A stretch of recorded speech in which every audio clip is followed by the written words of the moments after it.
Good morning बच्चों, कैसे हैं आप लोग।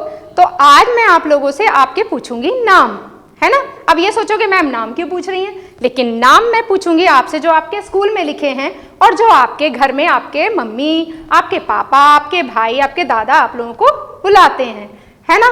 तो किसी का नाम चिंकी होगा तो किसी का नाम मिंकी होगा, किसी का घर का नाम रोशनी है तो किसी का उजाला है, लेकिन हम उसे यहाँ स्कूल के नाम से जानते हैं और उनके मम्मी पापा उनको घर के नाम से जानते हैं। इसका मतलब किसी भी एक चीज के एक से ज्यादा नाम हो सकते हैं, किसी इंसान के एक से ज्यादा नाम हो सकते हैं।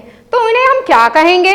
ऐसे ही सारी दुनिया में हर चीज को हम एक नाम से जानते हैं और दूसरा इंसान उसे दूसरे नाम से भी जानता है, तो वो कहलाते हैं हमारे पर्यायवाची शब्द। अब ये पर्यायवाची शब्द को हम और क्या कह सकते हैं, इन्हें भी हम कह सकते हैं, इन्हें हम कह सकते हैं समानार्थी शब्द। समानार्थी का मतलब हो गया समान अर्थ वाले, तो जो समान अर्थ दें वो हो गए हमारे समानार्थी या पर्यायवाची शब्द। तो इन शब्दों के बारे में हम इनकी जानेंगे परिभाषा। तो वो परिभाषा क्या होगी हमारी, ऐसे शब्द जिनके अर्थ समान हो पर्यायवाची शब्द कहलाते हैं। मतलब उनके अर्थ एक जैसे हैं लेकिन उन्हें हम कहते कुछ और हैं। जैसे आप कहते हो हवा तो कोई कह देता है उसे हवा, पानी कोई कह देता है नीर। तो अब हम देखेंगे आगे चलकर कि ऐसे ही कुछ शब्द मैंने आप लोगों के लिए खोज कर निकाले हैं और उन्हें हम जानेंगे अपनी स्लाइड से। तो हमारा पहला है पानी। हमारे जीवन के लिए हवा और पानी सबसे ज्यादा जरूरी है, क्योंकि बिना हवा के और बिना पानी के हम रह ही नहीं सकते। प्यास लगती है तो सबसे पहले क्या मांगते हैं, कोल्ड ड्रिंक थोड़े ना कहते हैं, मम्मी प्यास लगती है पानी चाहिए बहुत तेज। भूख बर्दाश्त हो जाती है लेकिन प्यास बर्दाश्त नहीं होती, है ना। तो पानी को हम अब और क्या कहते हैं ये हम जानेंगे। क्या, उसे कहते हैं जल और कहते हैं नीर। एक और पर्यायवाची है उसका, वो है तोय और है वारी। वारी मत बोलना, उसे बोलते हैं वारी, ठीक है। अब पानी तो हो गया, अब देखते हैं आगे क्या आने वाला है। तो ये आने वाला है बादल। सर्दी चल रही है और मौसम में बहुत सारे काले काले बादल आ गए, है ना। और ठंड भी अब बढ़ गई है, देखो हमने भी पहना है कोट, है ना। तो बादल आ गए।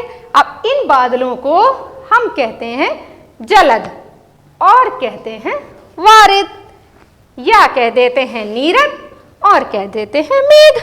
अब एक चीज ध्यान रखना, बादल क्या बरसाते हैं, पानी। तो देखो यहाँ पानी का जल और है नीर और है वारी। अब इसी के आगे हमने दा लगा दिया तो जलद बादल, वारिद बादल, नीरद वादल। तो पानी और बादल आसान है याद करने। अब आती है आग, है ना, चूल्हे में भी लगाई जाती है ना। और कभी कभी जंगल में गर्मियों में खुद भी लग जाती है ना। तो ये हो गई हमारी आग। अब सर्दियों में सब क्या सेकते हैं, सब कहते हैं ना हम आग सेकेंगे, हाथ तेपेंगे, तेपेंगे बोलते हो ना, है ना, हाथ सेकेंगे। तो आग के लिए हम क्या कहेंगे, अनल और कह देंगे पावक, या होती है ज्वाला और है दहन, ठीक है। तो हमारा एक हो गया पानी, बादल, और बादल किस पे गया, आग, आग पे। अब देखते हैं हमारा सूरज, जो आजकल दिखाई ही नहीं दे रहा, ना जाने कहाँ छुप गया है, बादलों ने उसे छुपा लिया है। तो हमारे सूरज के पर्यायवाची हो गए कौन कौन से, सूर्य और हो गया दिनकर, दिवाकर और भानु, ठीक है। तो हमने आज पढ़े थे कौन कौन से शब्द, पानी, बादल, और पढ़ा आग, और पढ़ा हमने सूरज, है ना। तो सूरज बादल है किसके काका, कहानी कविता आपने पढ़ी है ना, है ना। तो ये पर्यायवाची शब्द काम आएंगे आपके उस कविता में। तो इनको हम अब आज घर जाएंगे ना, तो जाने के बाद मम्मी से कहना पानी नहीं चाहिए, मुझे तो चाहिए नीर। मम्मी कहेंगी ये क्या होता है, आज मैंने स्कूल में पढ़ा था पानी को नीर भी बोलते हैं और बोलते हैं तोय, है ना। सूरज नहीं दिख रहा मत कहना, कहना भानु तो कहीं है ही नहीं। तो बच्चों अब हम क्या करेंगे, आप लोगों ने इनके बारे में पढ़ा है ना, इनके बारे में आपने जाना। अब आपको क्या करना है, अब करना है थोड़ी सी दिमागी कसरत। अब हम करेंगे कसरत, और वो कसरत कैसे होगी, वो कसरत होगी ऐसे। यहाँ पे मैंने आपको कुछ शब्द दिए हैं, जैसे कि आग, बादल, सूरज और पानी। और जो शब्द आप उनके याद करोगे, जो पर्यायवाची शब्द आप उनके याद करेंगे, याद करने के बाद इनमें से ढूंढकर उनकी कर लेंगे आप मैचिंग, मिलान।